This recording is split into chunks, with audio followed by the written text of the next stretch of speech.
For 60,000 years, a great weight of ice scoured the face of a land that would be Ireland.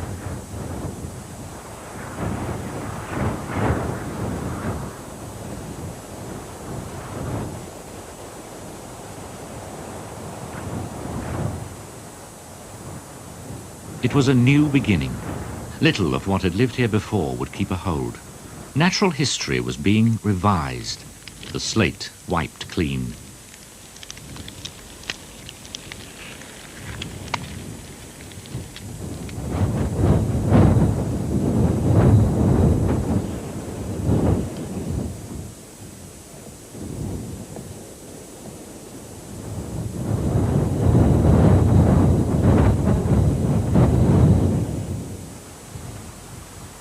When the ice melted, gone were the woolly mammoths, the lions, and the spotted hyenas that had lived here.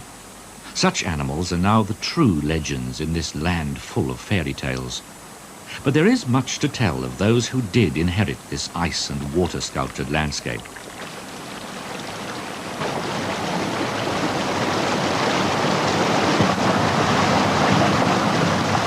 But what was soon to be Ireland was then still joined to the nearby continent, and drifting, walking and running across the last bridges of land came a slow, living invasion.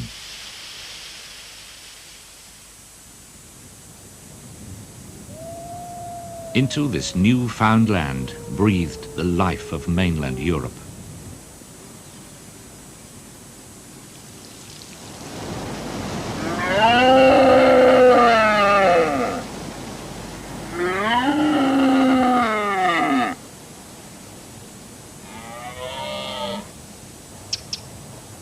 Pine marten and the dipper, like the red deer and the mountain hare and a host of flowering plants and other animals, were to become thoroughly Irish.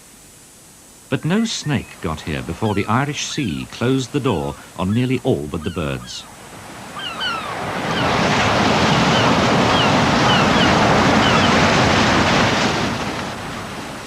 For 8,500 years, wild Ireland has stood in isolation.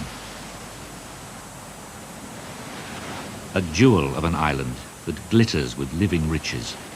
But a land, too, where the hand of man has perhaps produced more change than happened under the heel of the ice.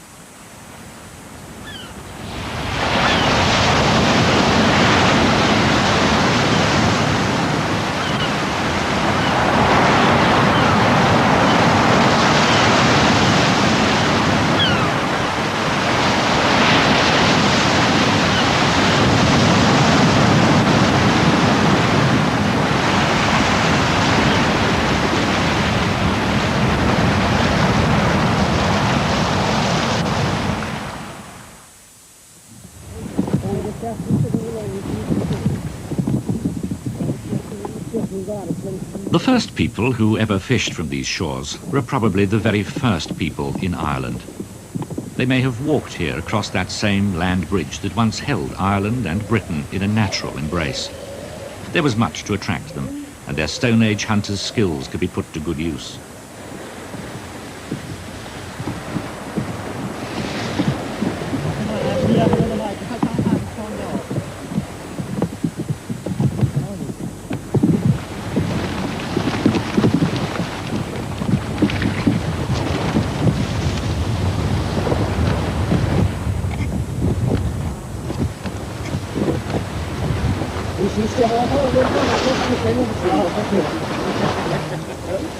Those first seashore hunters would have numbered dolphins, sharks and otters among their prey. They went to sea in the forerunners of the boat known as the curragh. It's a craft, it seems, of even greater antiquity than these ancient piles of shells, monuments that are the refuse of 5,000-year-old seaside kitchens, a seafood cocktail calendar that links past and present.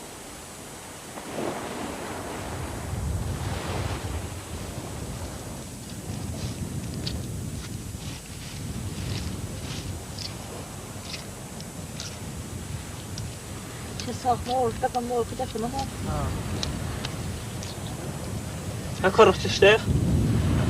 Havaның çocukça.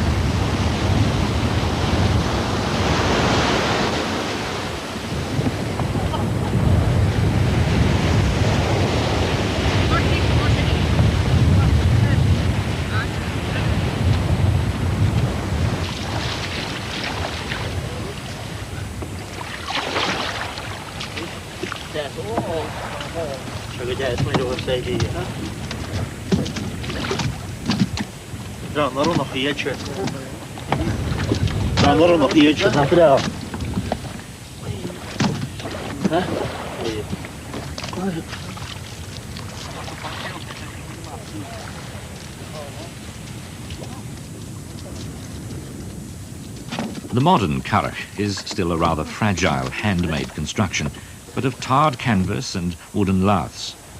Once it would have been of animal hides stretched over hazel rods, and that used by those very first fishermen, round like a coracle.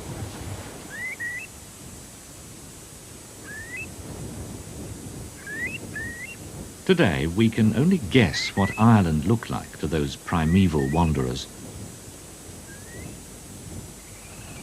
They moved through a landscape whose every feature would, in time, bear the name of a person or a deed, a creature or a demon, in legend or in truth. The rock of the fox, the horse's leap, the ridge of the cuckoo, the oak grove of the wild boars, the leap of the wolf. Names that echo the abundance of animals. Then, the mad people's glen, the mountain of the women, and the loch that formed when Finn MacCool tore a sod from the earth to fling at a Scottish king.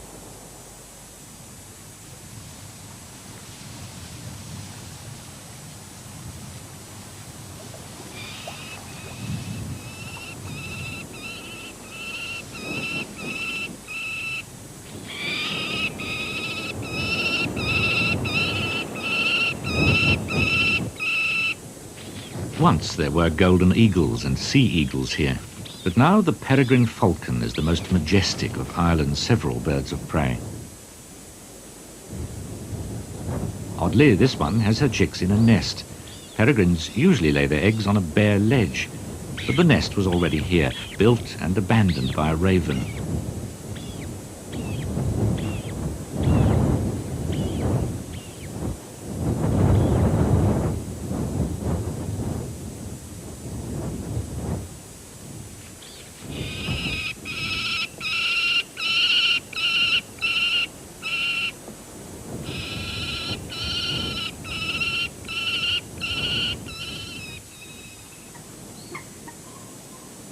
Ireland was once largely covered in woodland, birch and hazel at first.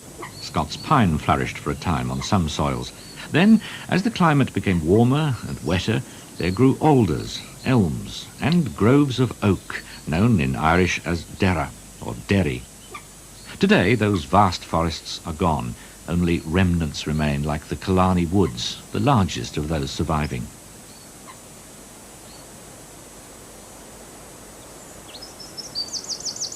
Enter these woods, and you not only slip back in time, but there are real surprises waiting. Rich cloaks of mosses, liverworts, and ferns hide the fabric of wood and rock. Plant on plant, epiphytes perch high to catch the dappled light. Down on the rocks sit tiny club mosses. Some 300 million years ago, their ancestors grew forest tall. Now they match these commoner kinds in size. And among the wood sorrel and the mosses, quite unexpectedly, there appears a slug otherwise found only in Portugal or Spain. Called here the Kerry spotted slug, it offers a quiet challenge to explain its presence. Did it return in the wake of the retreating glaciers, or is it, as many believe, a survivor from a previous warmer age, which somehow found refuge from the deadly ice and now lingers on in the soft climate of southwest Ireland? Up too, from Spain and Portugal, is the greater butterwort. It doesn't grow naturally in Britain or anywhere else in Ireland. It's just one of several plants and animals described as Lusitanian. because they're more usually associated with Spain and Portugal, the old Roman province of Lusitania. It's beautiful and deadly. It catches and digests insects on its sticky leaves.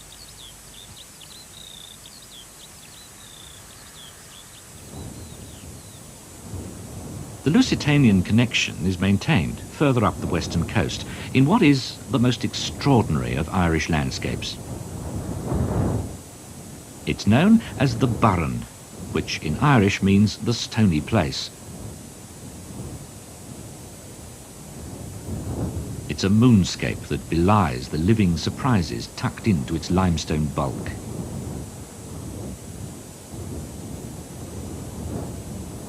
Layer upon layer of limestone, the uplifted beds of 300-million-year-old seas, stacked one upon the other, and then laid bare by the massive claws of those last great glaciers.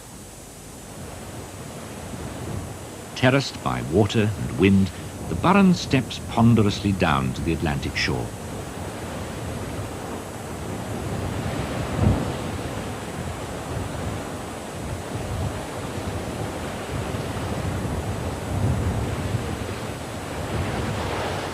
The sea bites at the limestone and tunnels under to roar in secret caves.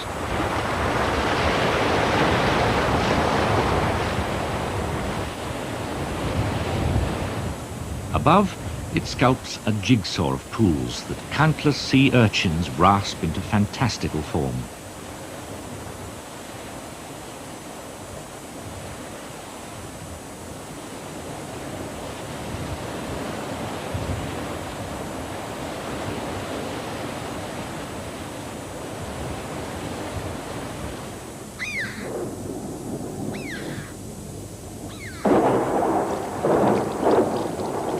Like the sea, the rain carves the rock, but it nearly all vanishes quickly to hidden caverns below.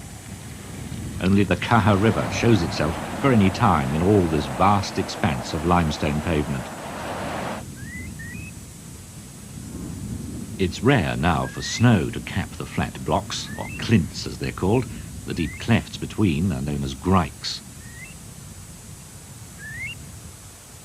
It was the glaciers that opened the grikes and that scoured the soil from the clints. And within those moving rivers of solid ice, great boulders were borne along, until, when the ice vanished, they were left like an abandoned, windswept army, waiting here to march again for 10,000 years. Life finds a foothold in the trenches. Keep your head down out of the wind has been the rule. The grikes captured and held a fine soil, weathering from the rocks, and suitable to feed these miniature woodlands. Some say the Burren was once covered with a woodland, and certainly there are valleys lively with quick-growing hazel that continually threatens to spread. Such hazel scrub provides some cover for cuckoos, wrens, occasional wheatears, and for the secretive pine marten.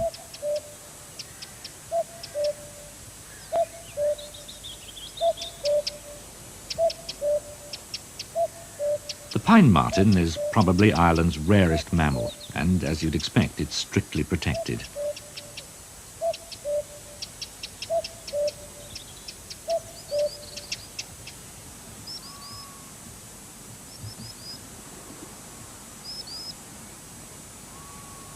Just like the hollows worn by the sea and the sea urchins, there are cavities in the limestone dissolved out by rain. These solution hollows trap the dried remains of algae from the puddles. Wind-blown seeds become trapped in the accumulating mulch, and each hollow suddenly blooms like a carefully tended window box. It's May, and the face of the Burren flushes with colour. Violets and hoary rock roses. The yellows of trefoils, and the pink hosts of thrift.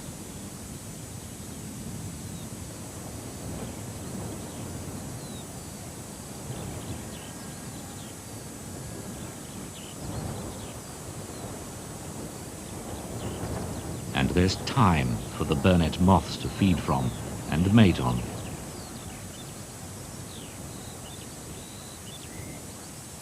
But the blooming of the burren is no ordinary event, though it requires a closer look to realize that, like the Kerry slug and the giant butterwort, there are strangers here, plants that, if you stop and think, are quite out of place. These are the flowers of dryas, or mountain avens. It's a plant of the Arctic. There, in the brief northern summer, its white flowers follow the sun round in the sky, focusing the warm rays on the center of the blossom, warming the insects there into greater activity. And yet, here it is, much further south, because its ancestors were brought here by the glaciers of the last ice age.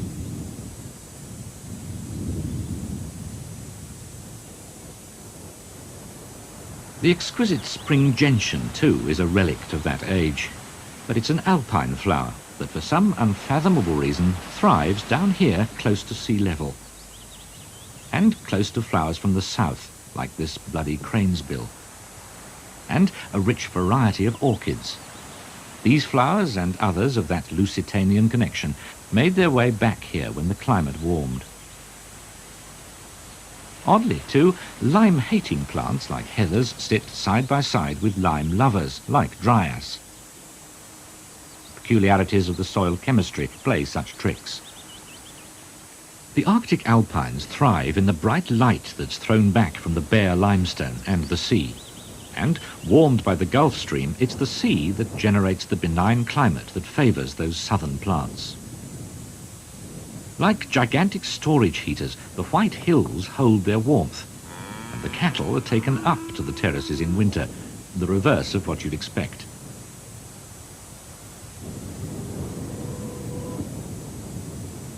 It's feral goats that are holding the hazel scrub in check.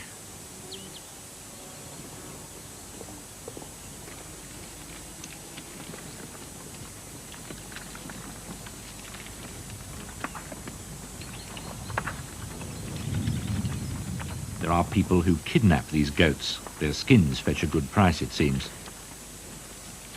And there are others who favour fertilising the burren to reap quick agricultural profit at the expense of that unique floral capital.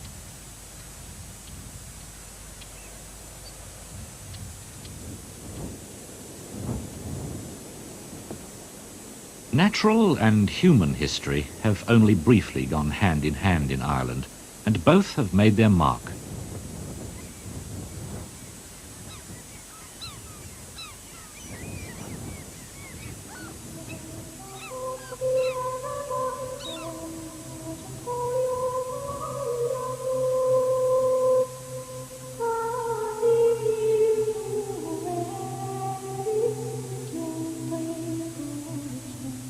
Side by side, in this stone collage, you sense the presence of the successive invaders of this island.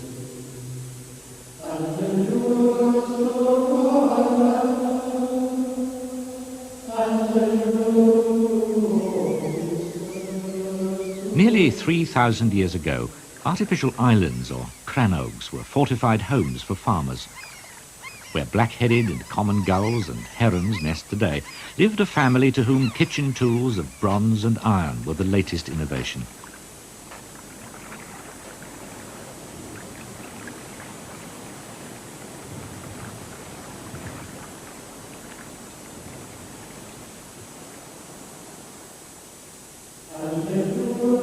A 1,000 years later, Christianity triumphantly merged with the by then established Celtic heritage. And until the Vikings came, the monasteries flourished with art and music. The monks tilled their fields, and their souls were said to enter into the Irish hares. So a tradition grew in many parts of Ireland that these quite individual mountain hares should never be killed. The Viking invasion saw the monasteries and fields abandoned. Christianity retreated to the far southwestern corner of Ireland.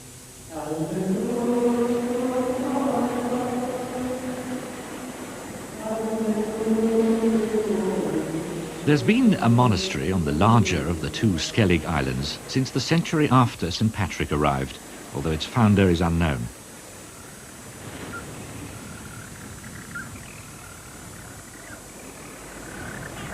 community of monks lived here in isolation until they too were raided by Vikings and the abbot carried off. It's been largely deserted now for nearly 900 years, but never silent. The puffins have, like the hares, been dubbed the reincarnated spirits of monks.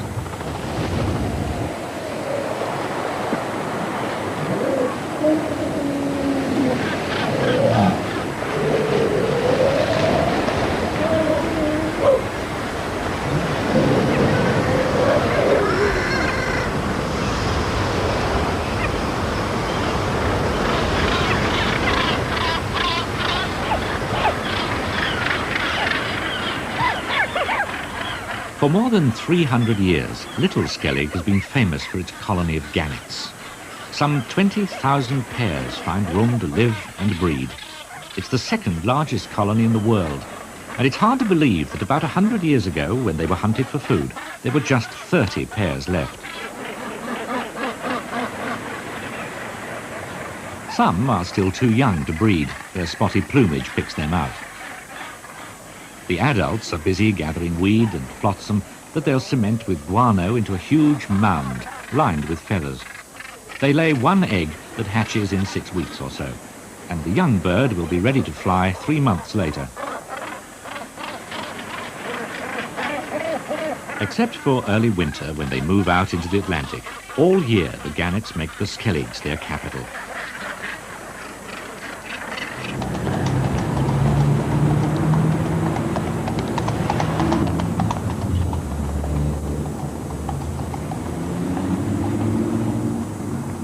The bustle of Dublin never ceases.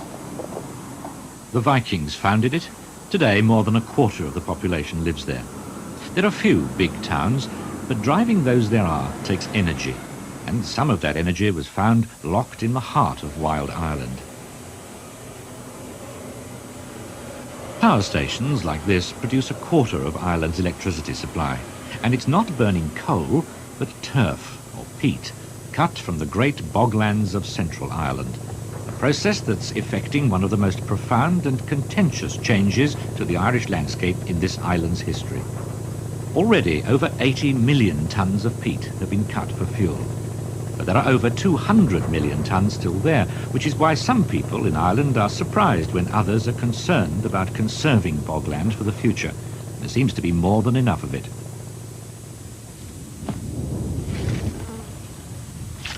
The first sod was probably cut by one of the early settlers to fuel the home fires. But there were few people then, and a great deal of peat.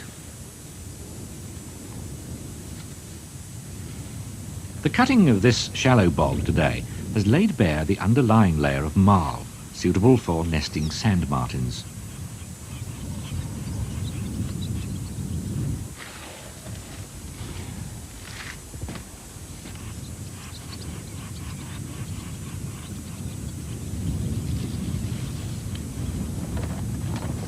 The industry of the martins matches that of the wheeler with his barrow or donkey. The cutter wielding his shrine, and the catcher stacking the wet sods to dry. The martins nest too in the dry cut wall of the bog, an invitation to an agile Irish stoat to cat burgle their home.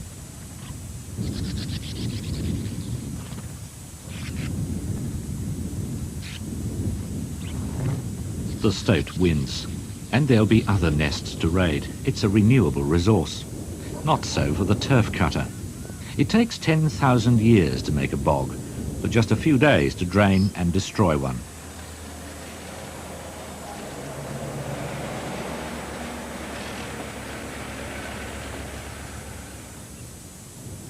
High in the western hills, where the shallow peat blanketing the land has been cut, ancient pine, yew and oak forests have been exposed. Stumps preserved for 5,000 years by the blanket bog mosses that grew on the leached and waterlogged soil that the first farmers induced, having cleared the woods for their crops.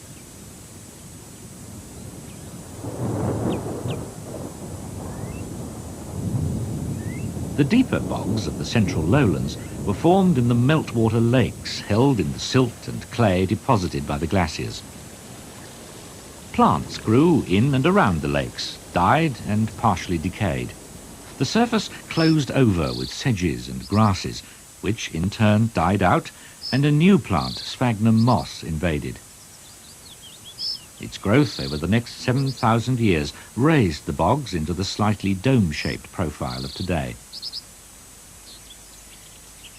And such a bog is not just a source of fuel or future farmland, but a rich living system, and, importantly, because other countries have destroyed theirs, a unique heritage in Western Europe.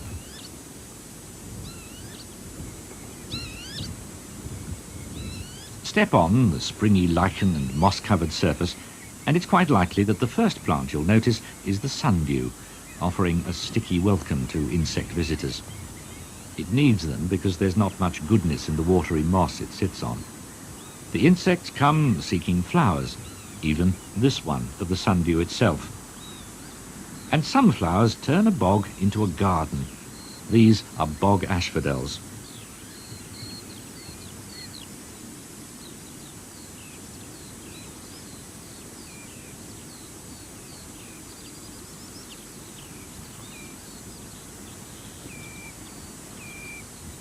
On such an acidic site, heathers grow fairly well, and the young shoots are sufficiently nutritious to attract the Irish red grouse.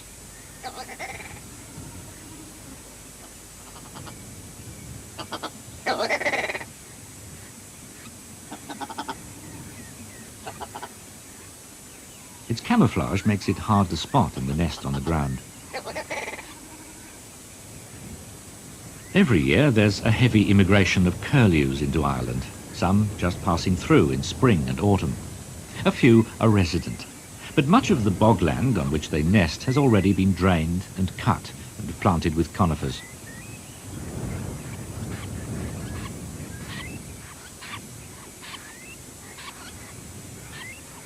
For birds like the curlews or the golden plover, the bogs and wetlands of Ireland are not only breeding grounds, but essential staging posts on migration.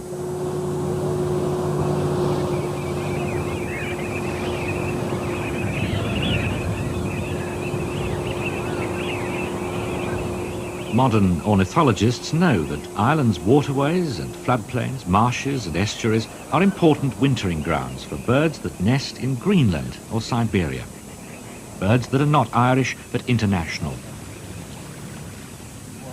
But every day, such wetlands with their essential food for travellers are drained as worthless unless built on or farmed.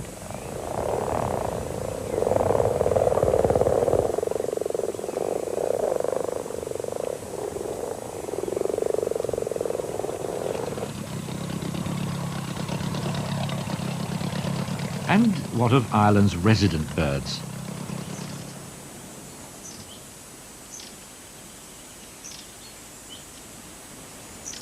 The long-tailed tit builds a fragile and secret nest of lichen, cobwebs, and some 2,000 feathers to achieve maximum comfort. But before its eggs will hatch, its tree at the edge of a bog may well have been cleared away.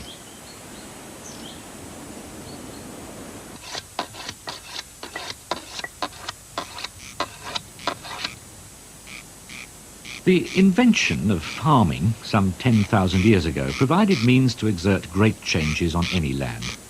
Ireland lost most of its trees to its Stone Age farmers, but there are still places where later changes have been leisurely, where the speed of the scythe still allows the corncrake time to dodge through other cover.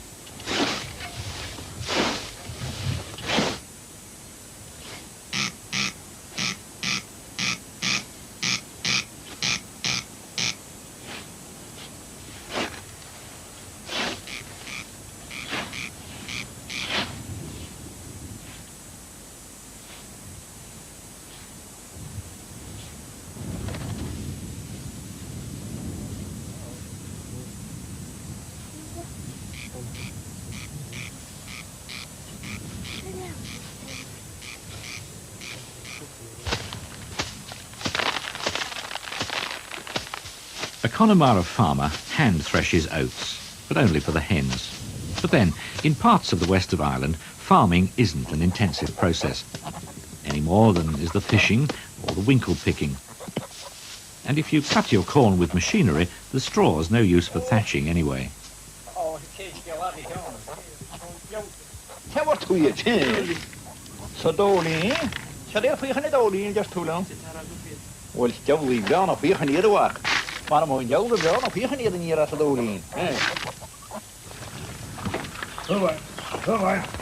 The spirit of the hunter-gatherer lives on, but the pastoralists have got the real grip on the land.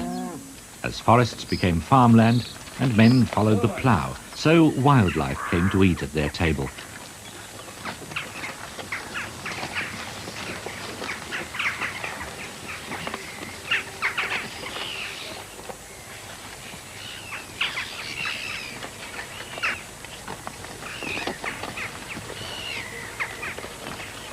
In a landscape with very few trees, a bird must look for the next best thing.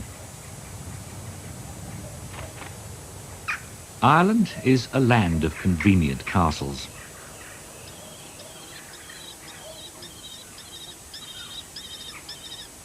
A barn owl benefits from the Norman conquest, though the kestrels upstairs are not the quietest of neighbours.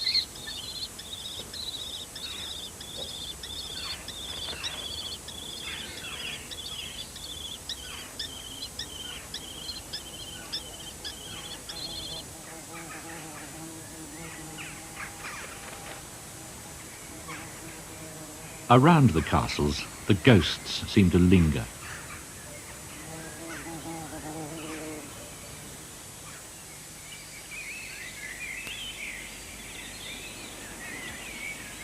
By 1700, all but the wettest and steepest parts of the country were cultivated, and parts of the landscape changed again.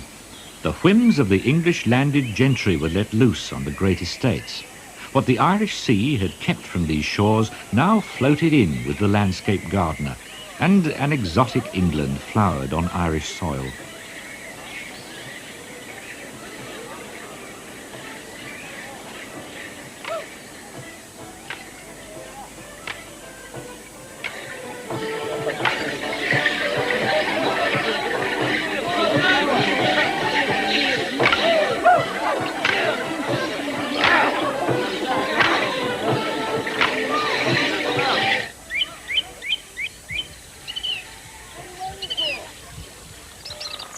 The formality of the rose garden and tulip bed was not enough. A wild enthusiasm for new trees and new animals caused a welcome replanting of woodlands, but more like those of Italy than Wicklow.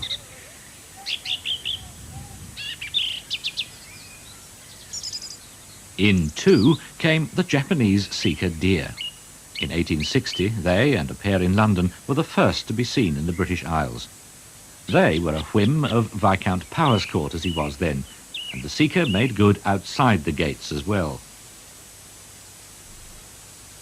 Deer had long been the playthings of the landowners. Norman barons had shipped the fallow over to brighten up their hunting. There are fallow deer at large now too. What's been called the Queen of Trees, the beech, was brought to Ireland. The King of Trees, the oak, was already here. Before long, there were avenues of limes from England and horse chestnuts from Eastern Europe. And from South America came the fuchsia, an instant hit with Irish bees.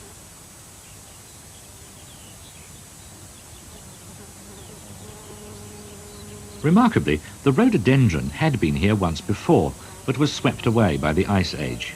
Now it was carried back, and as with all introductions to a country, there's always the danger of escape from the back garden or ornamental shrubbery. Certainly the fuchsia made off into the Kerry countryside, and the rhododendron plunged back into the native oak woods, and threatens to choke them.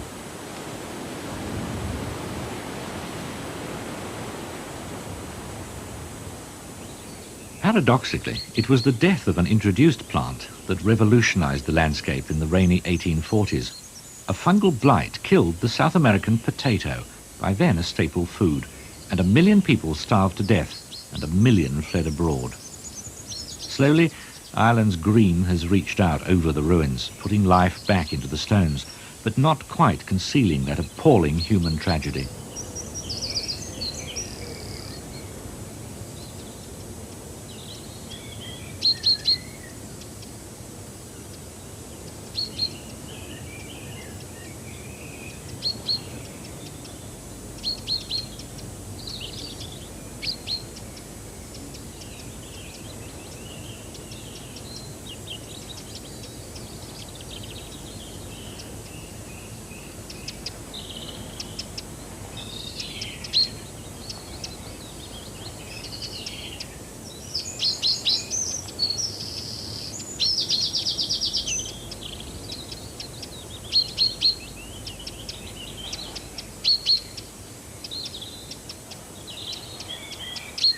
Now stoats play where once the laughter of children echoed.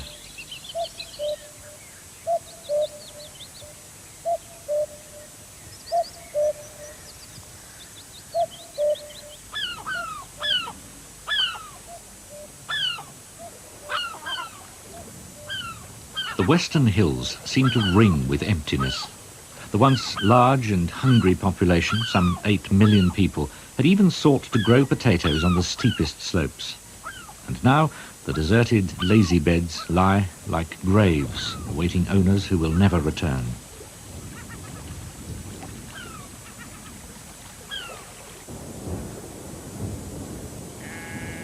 The fescues, the bedstraws, the bent grass and the cocksfoot, between them are a green banquet now for a wind-blown flock.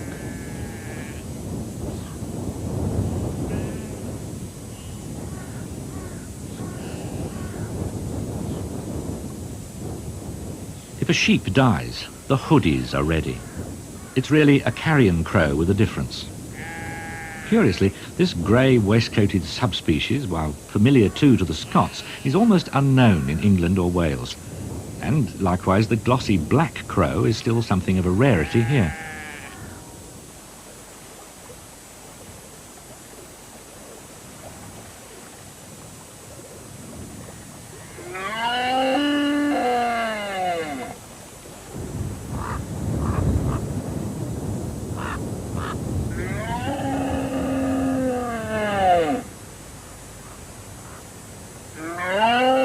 In the bleak days of famine, people ate what they could, and that included the native red deer.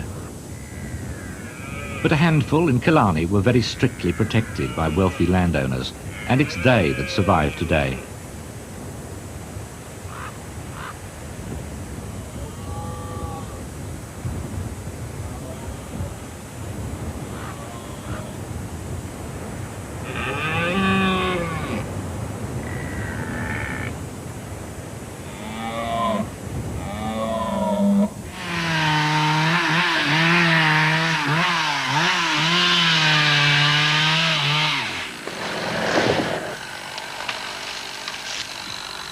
They are making new forests now. There's a ready market for softwood timber. These are foreign trees, and they suit those foreign seeker deer.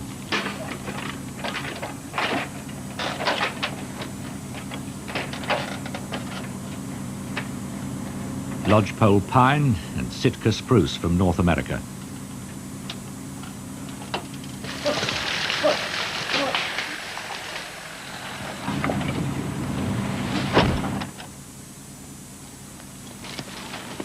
There's a new Irish landscape in the making.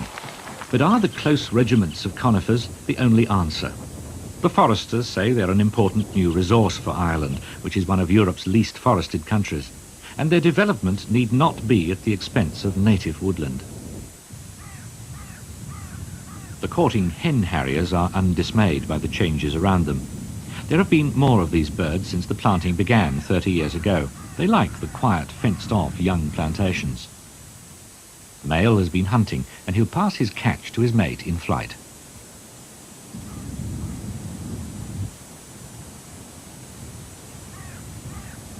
The hen harriers will not be here when the trees have grown to maturity. The new forest will, in time, attract its own wildlife.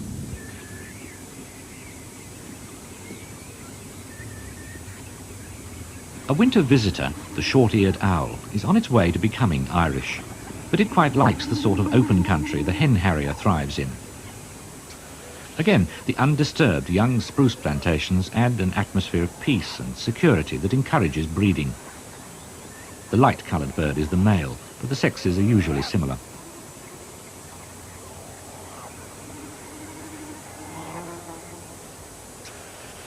And several pairs have produced young in the west and southwest of Ireland. He's listening for their hungry calls.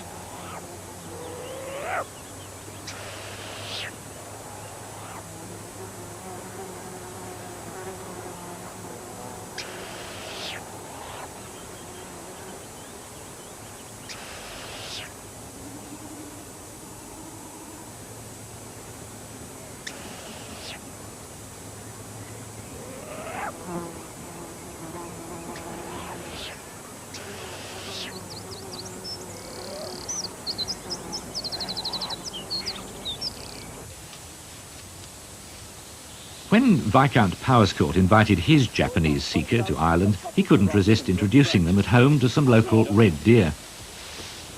They are in fact closely related and can interbreed, producing fertile offspring. Today, farming pure seeker deer like these for meat and hides seems to be a viable idea.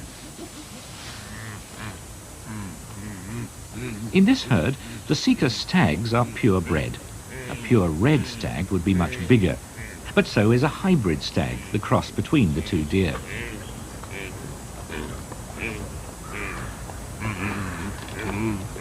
When Powerscourt's hybrid stags got out into the Wicklow Hills, their great size gave them an advantage over the purebred seeker, and so hybrid deer began to spread.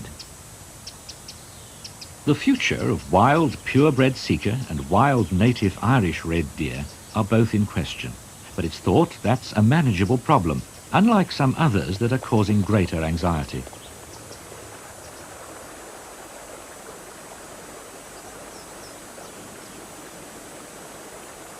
The Irish dipper could find that taking a dip will get more difficult. More and more they face eviction as the shallow trout streams they need are transformed into drains. The plot afoot here is that for the price of a lost trout stream and the cost of the machinery and some much-needed employment and a generous European community grant, a little more of Ireland can be reclaimed from the lakes by lowering the water level. It's said that the land is needed to accommodate cows. The new intensive ranching is turning parts of Ireland into a green shade of Texas, and woe betide any who say it should not be so.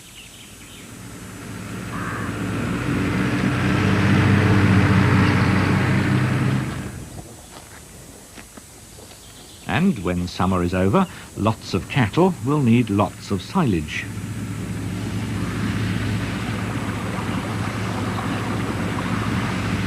Silage liquor is one of the most potent pollutants of fresh water.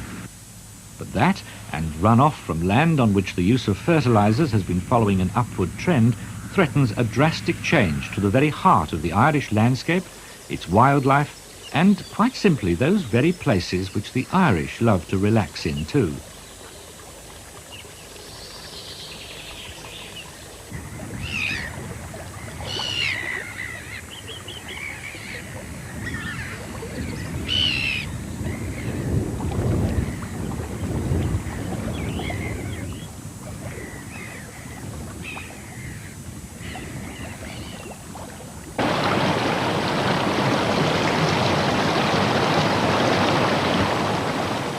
With such lakes and rivers, all Ireland should have to do is sit and wait as the bounty of the ocean rolls in of its own accord. And a tide of tourists washes in to share that wealth.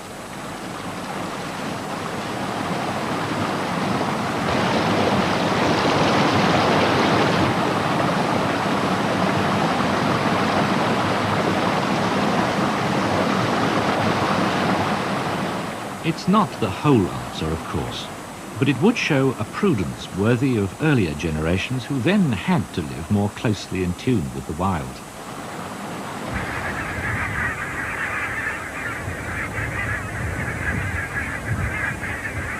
The wild stretches beyond Ireland's shores. These barnacle geese know the country only as a winter roost, as do the white-fronted geese. To many desperate birds, this mild island is a warm haven from the fiercest of Europe's winters. They come, we know, from distant Greenland, winging in with the hooper swans back from Iceland's nesting grounds.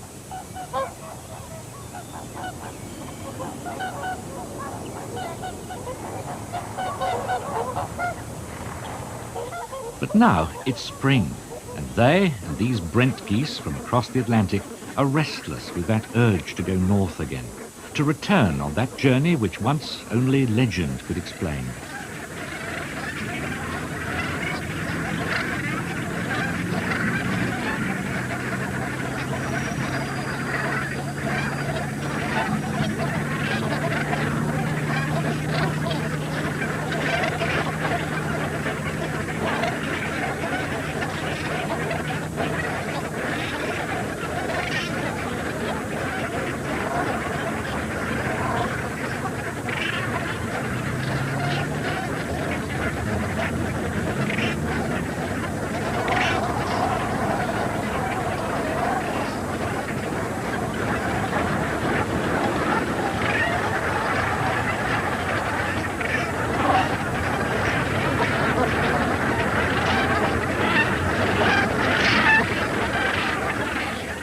In the old times, it was the moment that the birds set off out of Ireland that caused the most puzzlement.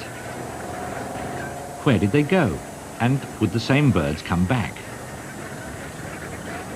One legend, that of the children of Ler, saw 4 swans as enchanted children whose fate was banishment to some distant wilderness from which they might return after 300 years of exile. They did come back, and in the unchanged beauty of the land they left, they reverted to human form, but were incredibly old and quickly died. Ireland is changing. How and why is in the hands of people. There's no doubt that the Irish can retain what they have. After all, if there were no place left for the birds to come back to and to call their own, what legends then would be told of the wild Ireland there once had been?